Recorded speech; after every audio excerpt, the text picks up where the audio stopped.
To talk about CSA, I have to talk a little bit about myself.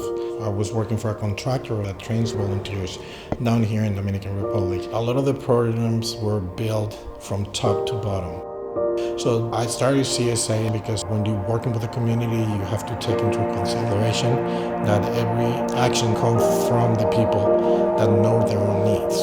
When we build programs, we make sure that the needs come from the people, not from someone that is from the outside and saying you need this or the other thing.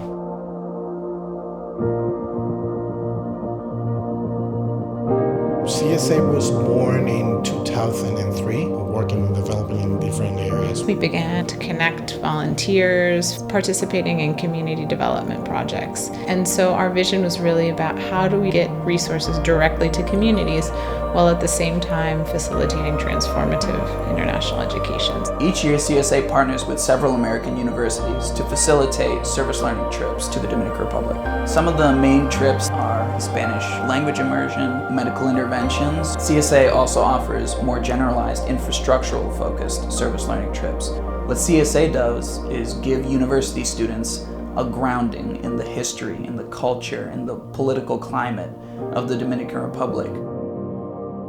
The Dominican Republic is also an ideal location.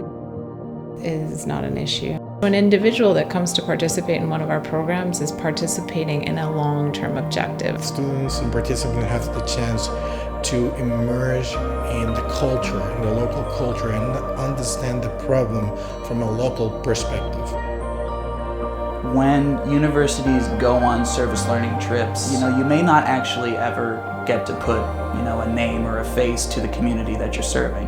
With CSA, you're put directly in contact with the community members from top to bottom. It helps them understand realities that are outside their lived experience.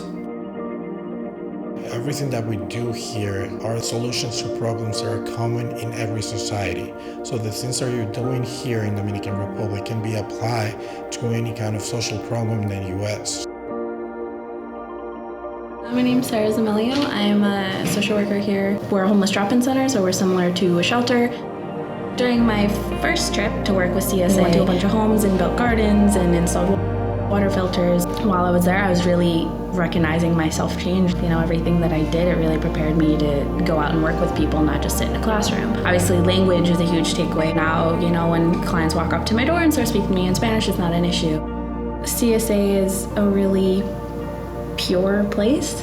The directors to the cook, I think they all really care about the projects, and that's what they love. That's what makes them happy.